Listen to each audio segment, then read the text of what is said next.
I know from experience with Wrestle Pro, they do a very good job, and as does Jersey All Pro, with their entrance themes. And when we brought in Amber O'Neal, that was my responsibility, was to supply them with the footage. I had to send them like 3 or 4 links of her on YouTube along with her theme song, and they put together a nice little looping 45-second video with her music. So I thought that was pretty cool. I would love to see Warriors of Wrestling do something like that, but I know it'd probably be impossible because of their venue. That we need to mount the TV, you gotta take it down. You know, it's not like they can just leave it up there, you know, the whole time. I mean, I would love for them to do something like that. When they come out of the back, we just have the lights going, and then you just have the TV screen right there with a nice video package of the entrance of the wrestler, which I know Joe Bellini can do because I've seen some of the stuff he does. He can do stuff like that. But give it an 8.5 out of 10. JT gave it a 7.5. Looking forward to some more shows. I always get thrown for a loop with Pro Wrestling Magic because every time they have a show, it's like the rare Saturday that like I can't go. You know, of course the Warriors show we wound up going to pretty much all of them, and especially on convention days. I've cut down on the amount of shows this year that I've gone to compared to last year when I was stretching myself as thin as possible all over the state of New Jersey. I cut it down. There's only so much I can do, and we need to get some co-host of mine a driver's license and a vehicle, so he could take a crew over to a show one Saturday while maybe I'm at another show. He'll be at a different show. So we'll see what happens there. Well, this is coming. Yeah. It is. Well, we'll see. We'll see. We have a date. All right. Well, we definitely do. We definitely have that. So, all right. Pro Wrestling Magic. Limitless. Thank you, Steve Wolf, for the invite. We were like little celebrities. We walked in, gave our name. They said, "Hold on." Came back. Okay, go ahead, go in. You're good. I was like, "All right." Somebody knows. All right, so we're going to go to commercial, about 2-minute commercial, and when we come back, we're going to talk a little WWE Clash of the Champions, where every title is up for grabs, even though it hasn't been announced yet. That's right. So we'll be back in a couple of minutes. The following announcement has been paid for by the New World Order. This is the hardcore icon, Just Incredible, and you're listening to Damage 365 Radio. Now that's not just the coolest, that's not just the best. Damage 365 Radio, now that's just incredible.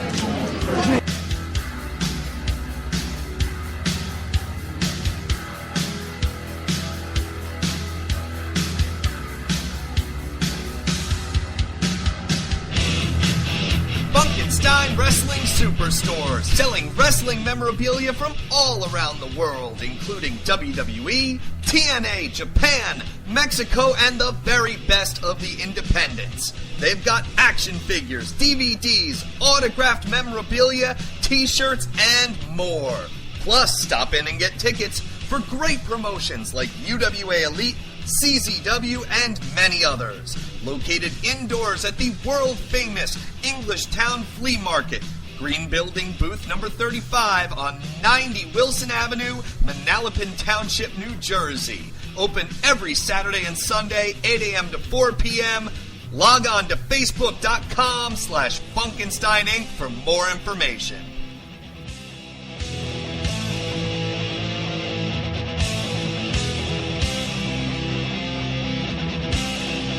Join Brandon Lewis and Christopher Scythe Bracey every Tuesday night on YouTube.com/2KW at 8:30 p.m.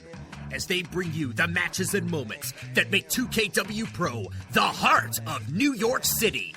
2KW Pro, your company, your wrestling. This is Jim the Anvil Neidhart, and you're listening to Damaged Radio 365. Yeah, baby!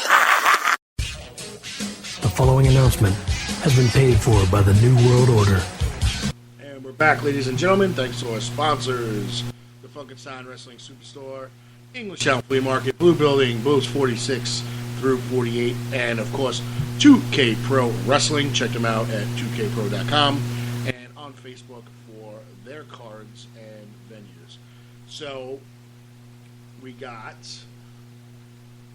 the Raw show, Clash of the Champions, which right now, rumored, but you would have to be an idiot not to figure out that this match is going to happen.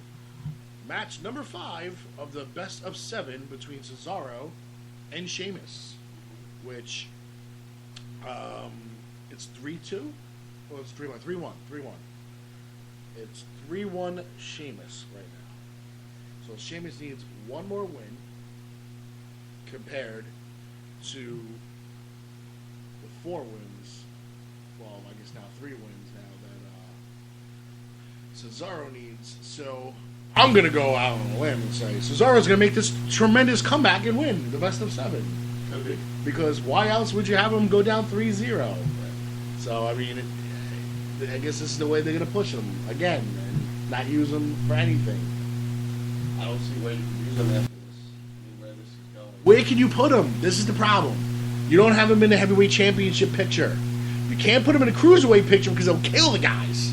I mean, he'll snap them as agile and flying all over the ring they are. He can do that as well, and he's stronger than the 3 of them added together. So you can't put him in the cruiserweight division, and you're not going to put him mid-card, low-card, off TV. So 2 things are going to happen within the next 6 months with Cesaro.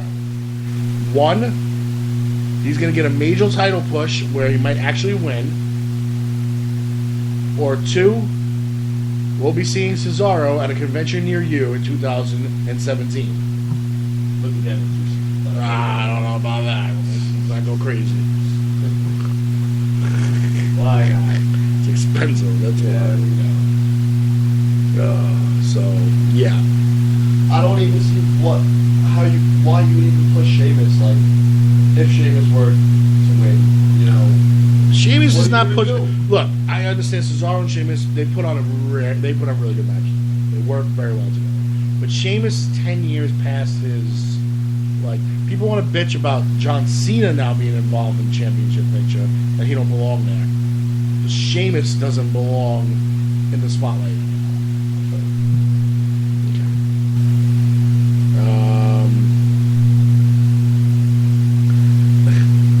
Okay.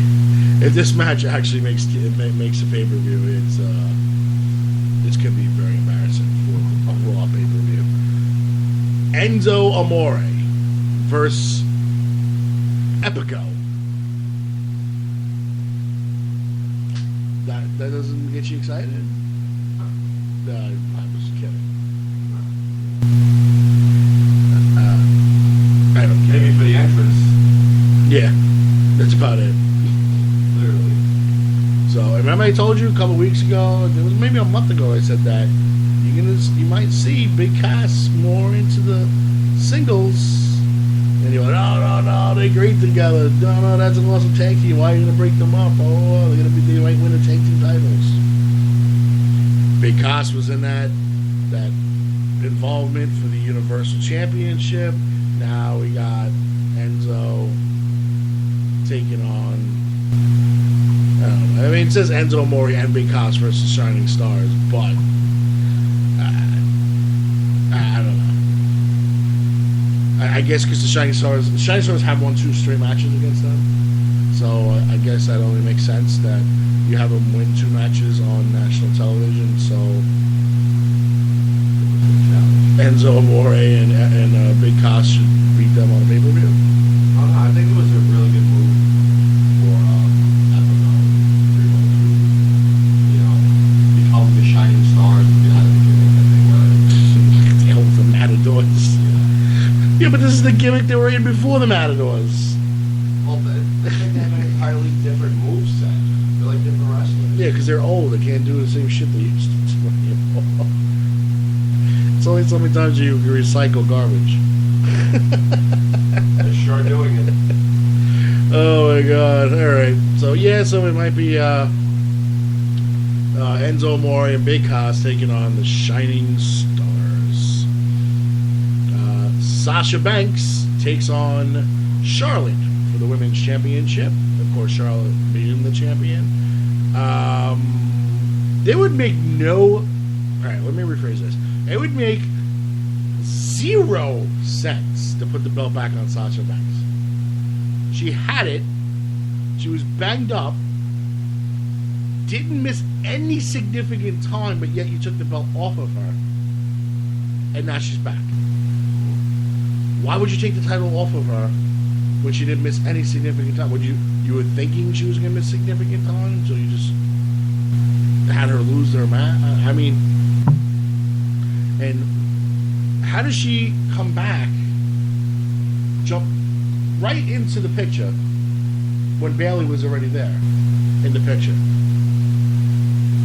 I think she deserves a rematch. She does, but I still think it could wind up being it should have been a triple threat match. But I don't think. Look, so far WWE Creative has screwed up with Bayley right from the beginning, bringing her into WWE. They thought she wasn't going to be over with the fans like she was in NXT. They were wrong about that. Then they thought that the fans weren't going to be behind her as she went after Charlotte for a championship push. They were wrong about that. So now they feel that Sasha Banks should get her rematch and she should be in the middle of the title bout, and fans aren't going to get pissed off that you just shoved Bayley way out of the picture. It's like 5 seconds after you put her in. They were wrong about that. So what are you going to do with this girl? You know? I don't know. Really, there's nothing to do with Bayley if you don't have any title picture. She's got to be in the title picture. But speaking about Raw, Paige set to make a comeback. Her returning from her suspension, and for Mike, what was his name? Mike McNichols, Mittens, Mikey Mittens, who posted that article that Paige quit. Paige quit. My sources said she quit, and my sources are very rarely wrong. I told him, you're wrong. Flat out, you're wrong. No, I'm not. Dude, you're wrong. My sources say that she didn't quit, and I think I'm going to trust my source over your copy and paste journalist. And what happens? Paige did not quit. Paige coming back Monday, tomorrow. And then he turns around and says, oh, well, they wrote a second report saying that they were wrong on that. All right, when you have to write a follow-up to an article because you got your information wrong, that means you never should have published the first one. That's probably a pretty shitty source. Yeah, it's like Dave Meltzer. You know, the guy that knows everything about wrestling. You know what? Look, if you go online for the single purpose of trying to find things out about wrestling before you watch them, then why do you watch wrestling? Where's the element of surprise? Where's the shock and awe? Yeah. When you already know what's going to happen, so why even bother? That was the whole problem with SmackDown. It would happen on Tuesday. People already knew what happened. By the time Thursday rolled around, nobody watched it. Everybody knew. It was already on YouTube. Let me tell you, when I was younger, man, when I was like 11, 12 years old, during the Attitude Era, I used to come home from school and go on this site. I can't remember the name of it. It was 4 letters. I think it was the indie wrestling site. They had a writer for it. And he would always recap Raw. And after he recapped Raw, he would write his scenario for what he thought was coming up next. And I always thought that was cool to play certain stuff like that out in my head. You know, but it still had the element of surprise because... Was it PWI.com, Pro Wrestling Illustrated? It might have been. See, because in my day, that's what we had. We had Pro Wrestling Illustrated magazines, which came out every other month. So it was always 30 days behind. But the best thing about PWI was they always had the scenarios. Hogan has the title now, Macho Man angry. What's going to happen during this fallout? And they would have 3 scenarios. Not just you telling you what's going to... three scenarios of what could